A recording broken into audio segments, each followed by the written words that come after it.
we've been talking about, because I think there's certainly a reinforcing of one another's prejudices here, that the lack of belief is perhaps in our own culture is perhaps the West's biggest threat, or the biggest threat to our freedoms. Some might say that AUKUS is a clear indication that we do still believe enough to form some remarkable alliances.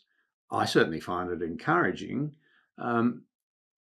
It certainly seems to have irked the Chinese. The question is, will there be the willpower in my country? I hope so. In your country?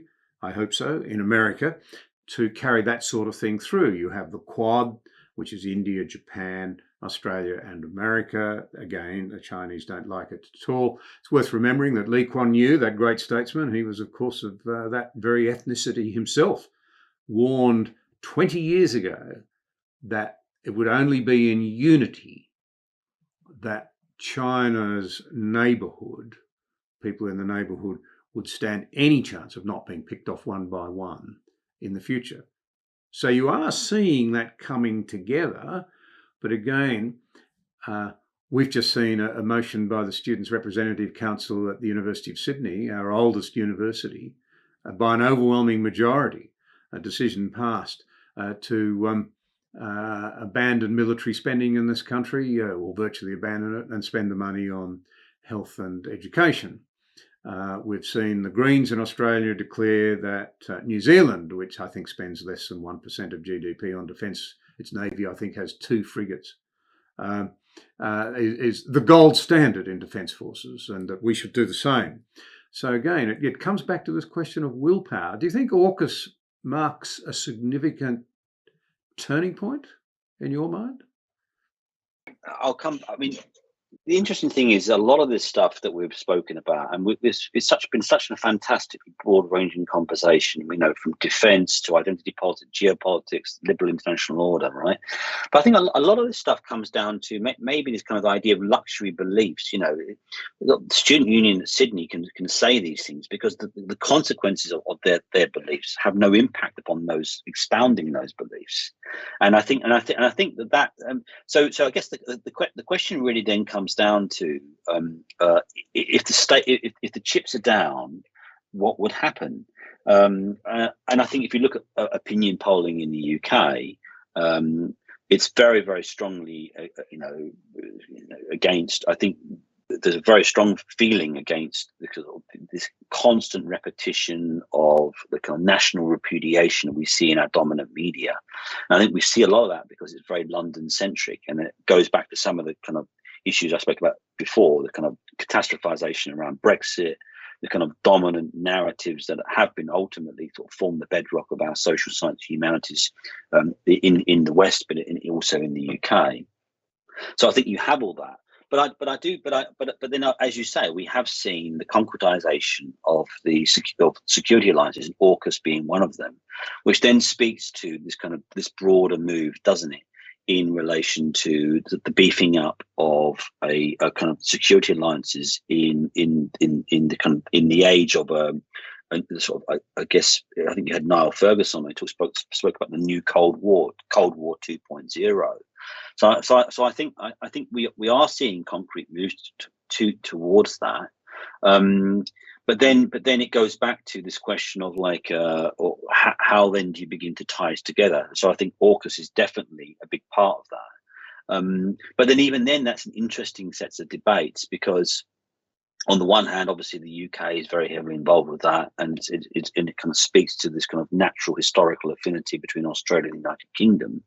But at the same time, in relation to global security, is that necessarily the best place for the UK? I mean, so there are obviously big strategic debates about that as well in relation to, well, what does the US want? If the US did get involved in a potential conflict situation in the Indo-Pacific, then the UK at least obviously is being one of the sort of preeminent military powers in European geopolitics. Would it necessarily be best placed in also getting involved in that, or would it be best placed in terms of concentrating its capacities in relation to Russia? Because the big fear obviously would be if a conflict or a low-level conflict, ideally, did kick off in the Indo-Pacific vis-a-vis China, potentially in relation to Taiwan or those kind of issues, given that the UK is so far away, etc., would it not be best placed to sort of concentrate more on Russia and potential Russian aggression in the East? You see what I mean? In terms of Russia could take advantage of a potential conflict situation in the Indo-Pacific. So even in sort of defence thinking in the UK, there's sort of these kind of mixed strategic dilemmas. We saw that the Integrated Defence Review 2021, which talked about the Indo-Pacific tilt, but at the same time we have Russia now sort of gearing itself up. It's currently on the borders of Ukraine, amassing significant military capabilities there. It did the same thing last year, then stood it all down. You see what I mean? So Russia's constantly kind of nibbling at that.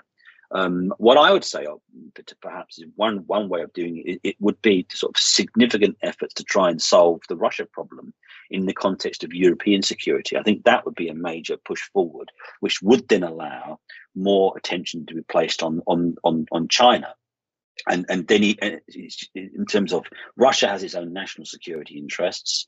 It's against NATO and all this kind of thing. So maybe potentially a kind of big push on solving the Russia problem in some way. So it's not constantly an irritant on the edge on Europe, pushing at the boundaries and Balkan tripwires and Ukraine and etc. To try and solve that problem. In which case, then the kind of the Western alliance can sort of put more attention on the China issue. And even then, it's how then do you begin to incentivize China away from conflict path dependencies and conflict dynamics towards sort of more peaceful coexistence. How do you do that? And so there are different ways of doing it. And obviously within international politics, forms of economic interdependence, the classic realist versus liberal position, isn't it? In terms of, you've got the conflict dynamics and security dilemmas and balancing behaviors. You've got that kind of stuff going on versus the liberal argument, economic interdependence.